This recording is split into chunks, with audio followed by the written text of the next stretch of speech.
We have one final question because we only got 5 minutes left. And that's going to be, I think we're going to choose the question from Max. Max, where are you? Up on the stage? Oh, brilliant. Okay.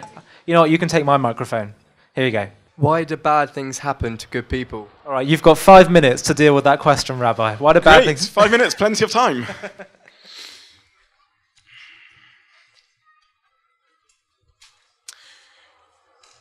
It's a difficult question to answer, and I pause now because as one hears the question, one needs to spend a few moments of reflection and empathy.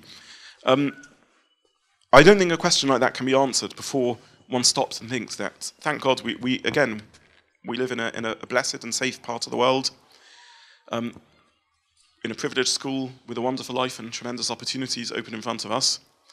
And it's nice talking philosophy, and in a few moments we will, but we also need a little bit of empathy and emotion as we address this topic.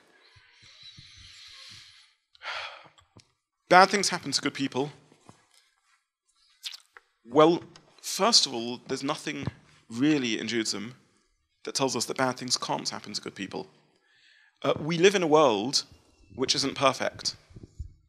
And Judaism doesn't expect or hasn't asked or demanded of God that the world we live in should be perfect. In fact, the Torah tells us that God did not create a perfect world. He created a world in which things go wrong. But he gave us a unique gift. He said to us as human beings, I want you to be my partners in making this world a better place. We're told, first chapter of Genesis, Bereshit, that we're created in the image of God. That means to say we are given the gift of choosing, if we so choose, to be little gods. We can be co-creators of the world. We have free choice. If we didn't have free choice, we would be automated, we would be machines. We'd be glorified fridges or freezers. We'd be like leaves, just battered by forces beyond our control. The winds blowing and the force of gravity moving us hither and thither. But we have a choice. We are able to make a difference. We can choose freely. And in choosing freely, we are godlike, because we can create something. We can make a difference to a small part of the world, to ourselves, to what sort of people we are, and perhaps a little bit of a change to the world. So we live in a world that isn't perfect, in which things go wrong, and that calls on us as human beings to make the world a bit better, to live up to responsibility. If it bothers us that bad things happen to good people, well, then we need to make a difference. We need to do something about it. We need to check that we're investing in creating a better world, in our Jewish identity, in caring about these things. Not just sitting there as armchair philosophers saying, isn't it terrible that this is going on, but actually doing something about it.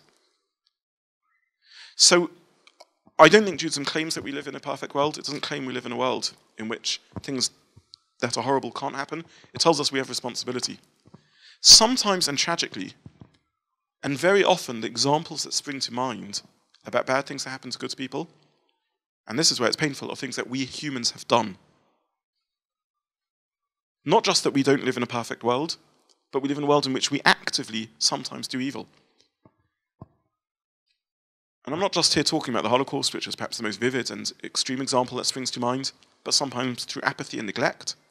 How many of the famines that take place across the world happen through neglect, through lack of care? Actually, if there was greater stability, greater peace, greater care, these things could be resolved. We're only beginning to learn and understand how perhaps greed and selfishness can lead to environmental damage that causes so-called natural disasters.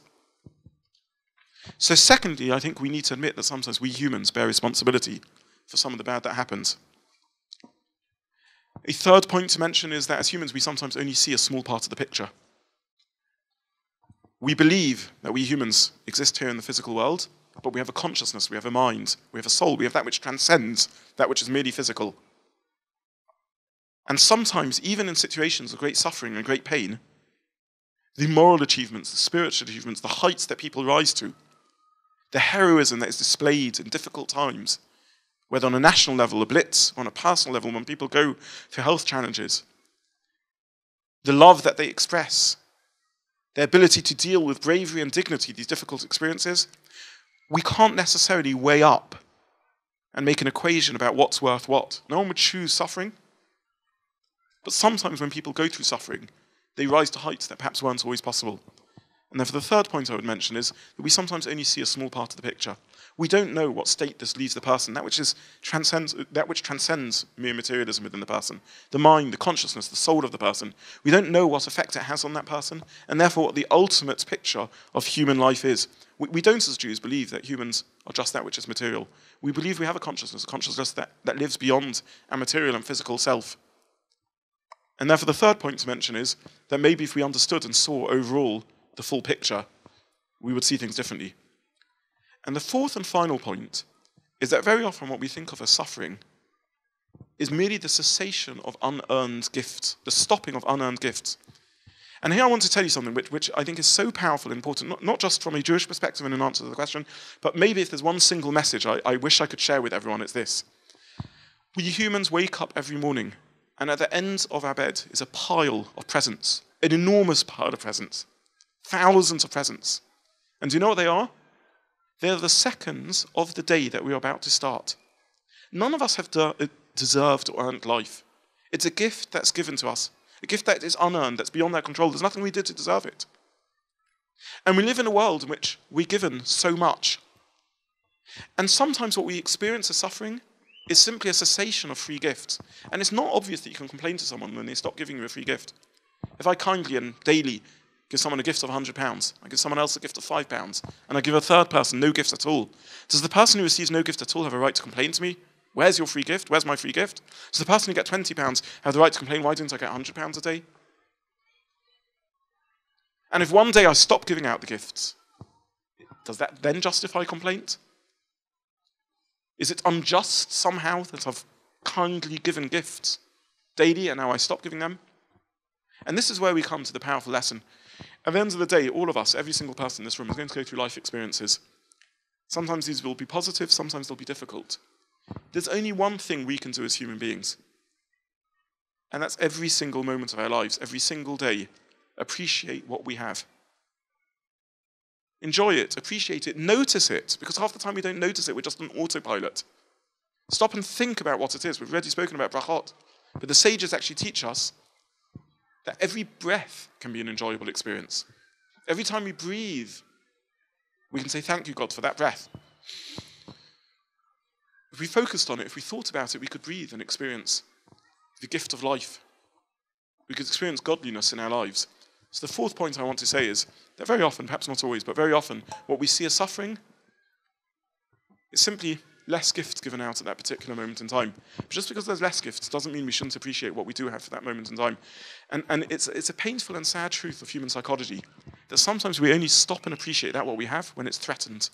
When, God forbid, there's ill health ourselves, in our families, suffering going on, then we stop and appreciate the wonderful working of our bodies most of the time. Then we appreciate that which we have. Isn't it sad? And unfortunately, my role visiting pastoral care, visiting case of bereavement shivers, so many people sit there in the shiver and say, if only I'd have told my mum I love her one more time. If only I'd have expressed appreciation one extra time. So let's not wait till those bad things happen. Let's do it now. Let's, after this session, take out our phones and express appreciation to our parents. Appreciation to those who have given us something, even teachers. And sometimes, therefore, bad things happen. And we don't know why they happen, but there's certain good that we can draw out of them. And if we can draw that good out, then perhaps it gives some worth to these difficult experiences. Great. Rabbi Zobin, thank you so much for your time. Thank you to Immanuel College. I thought that was fantastic. Thank you very much. Thank you.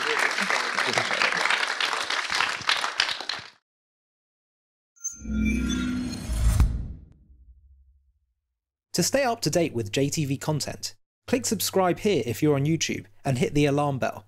And if you're on Facebook, hit the like button, and under following, click see first. If you enjoy watching JTV content and want to help us continue to grow, please consider making a donation to us by clicking here.